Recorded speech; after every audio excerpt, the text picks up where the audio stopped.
جو ہم جیسے لوگ ہوتے ہیں ان کے لیے سمجھنا بڑا مشکل ہوتا ہے کہ جہاد کی فرضیت کیسے ہوتی ہے۔ اب جو آپ لوگ ہیں، آپ چاہے جو مرضی کر لیں، آپ جہاد کے لیے نہیں جا سکتے۔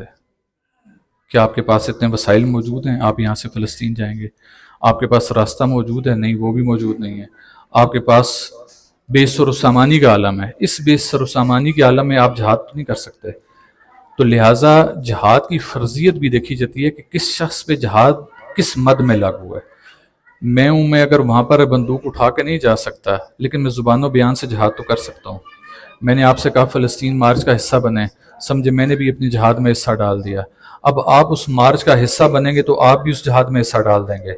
جو ہماری اس بات کو لکھے گا قلم سے، وہ جہاد بالقلم کرے گا، اس کا بھی حصہ ڈال جائے گا۔ جو زیادہ جہاد اس ٹائم لاگو ہوتا ہے وہ وہاں کے قریب کے مسلمان ممالک پہ ہوتا ہے، کہ جو قریب کے مسلمان ممالک ہیں انہیں چاہیے کہ وہ تھوڑا سا ہوش کے ناخن لیں۔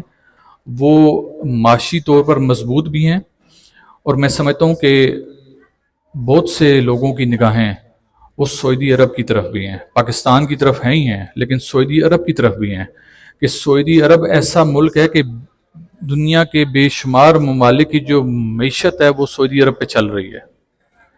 سعودی عرب کے پاس تیل کی طاقت ہے، دیگر معدنیات کی طاقت ہے۔ سعودی عرب کے جو شاہ ہیں وہ اتنی طاقت رکھتا ہے کہ اگر آج وہ ایک بیان دے دے جو کہ فلسطینیوں کے حق میں چلا جائے، بیت المقدس کے حق میں دے دے، اگر فلسطینی عوام کے حق میں نہیں دے سکتا تو بیت المقدس شریف کے حق میں دے دے، وہ تو قبلہ اول سب کا سانجھ ہے نا، تو اس کے حق میں اگر دے دے تو کوئی دوسری رائے نہیں ہے۔ وہ دن ہم سے دور نہیں ہے کہ ہم فلسطین کو آزاد ہوا دیکھیں گے انشاءاللہ۔